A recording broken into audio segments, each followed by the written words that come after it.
in the some 200 years of constitutional jurisprudence, judges interpreting the Constitution, women's rights have kind of come to the fore relatively recently. I mean, it was only 1873, which we think of as a long time ago, but it really wasn't.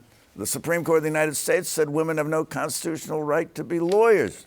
They said the natural and proper timidity of the female sex prevents them from serving at the bar.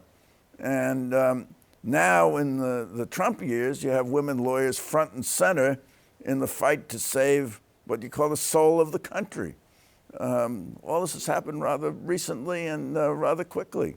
I think that's the central point I wanted to make with the book, Jim, was the idea that we live in a moment where we think it has always been thus, and it is actually only until very recently been thus. And you can just ask, folks can ask their mothers and their grandmothers how recently women couldn't hold a credit card in their own name, couldn't inherit property, couldn't, as you say, practice law, couldn't do all sorts of things. Got the right to vote in 1920. It's not so long ago. And in fact, one of the stories of the women's constitutional rights movement in this country has been that it was always kind of placed behind other rights that were seen as more important.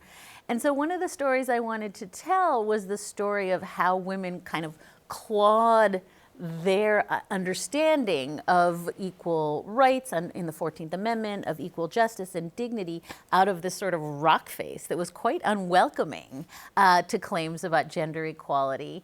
And that maybe, as you point out, rights that were very recently and not always generously conferred can just as swiftly been taken away, which is exactly what we saw in Dobbs.